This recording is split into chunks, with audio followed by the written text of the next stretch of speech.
A farmer understands the needs of every season, and so do Farm Bureau members. When Arkansas families needed electricity, our members brought it. Reliable roads, our members built them. Agricultural education, our members provided. Today's members may not live on a farm, but their connections are as close as ever. So when that difficult season comes, no member has to face it alone. For every season, Arkansas Farm Bureau. Join today. And welcome back to Talk Business and Politics. I'm now joined by Dr. Jay Barth, Professor of Political Science at Hendrix College, which is our partner in our polling endeavors. Welcome back to the program, Jay. Good to have you with us. Now, we've rolled through this past week our latest results of our Republican primary survey. I'm going to just kind of summarize the action here for some of our viewers here. More than 1,500 likely Republican voters surveyed statewide. To summarize, Asa Hutchinson, Tim Griffin with big leads. Undecideds in the AG, Treasurer, and Auditor races. French Hill, Bruce Westerman in their 2 congressional races with some pretty big leads in our polling numbers there. What's kind of some of your biggest takeaways from the Republican primary polling there? Well, I think one big takeaway is we always have to be a little wary of Republican primary polling because it's hard to figure out exactly who's going to turn out in what is inevitably going to be a pretty low turnout affair. So I think we have a big caveat to everything. A couple of big takeaways. One is there's still tons of undecideds in a lot of these races, including a congressional race down the 4th District where you got a lot of undecideds. So a lot of things could shift really quickly if somebody gets the right message, gets the right campaign ad, et cetera, in the last handful of days. Second big takeaway is that the more establishment-oriented candidates tend to be doing pretty well.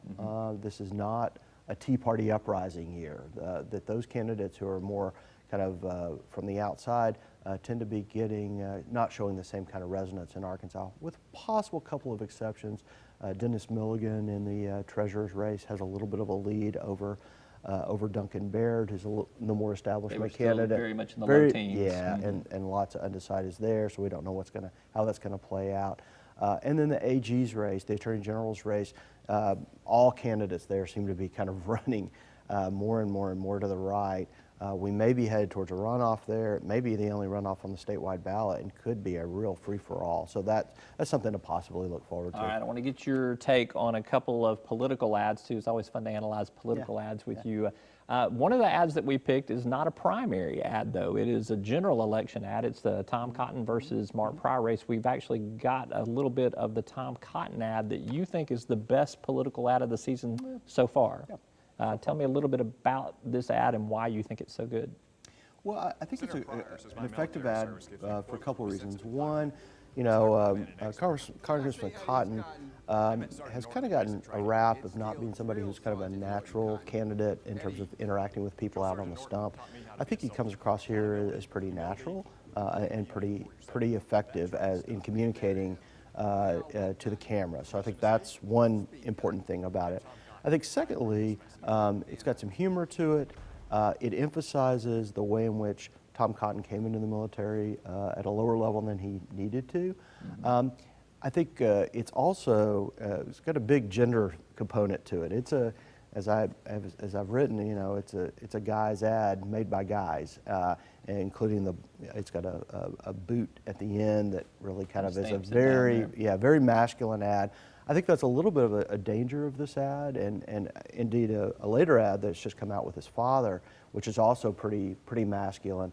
We're starting to see a pretty big gender gap grow up in the U.S. Senate race, and Mark Pryor's campaign, I think, is communicating very effectively, very consciously with women. Here we see an ad that I think really appeals to men. We may see a real gender chasm grow up in that race. All right, I want to get your take on one last ad here. We'll need to roll this. This is Joni Ernst. It's a U.S. Senate candidate in Iowa. We have not seen this caliber of ad in the Arkansas cycle so far. Let's take a look at this. She's not your typical candidate. Conservative Joni Ernst, mom, farm girl, and a lieutenant colonel who carries more than just lipstick in her purse.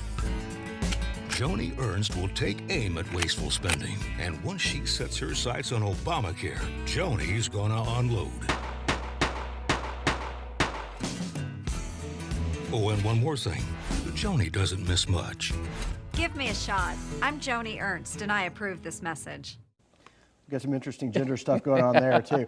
And she's running in a state that has never elected a woman to Congress. And so she's trying to defy that. And, you know, she's really, you know, taking a very assertive, aggressive tone, saying, you know, she can play what's historically been a man's business in Iowa. You know, that's for a primary audience, and that is kind of red meat stuff. Speaking of red meat, her previous ad before that one was about castrating hogs, which I will decline to put on our airwaves today. So. And she smiles through it all. Yeah. All right. He's Dr. Jay Barth, Professor of Political Science at Hendrix College. Thank you, as always, for your insight. We appreciate you. Robbie.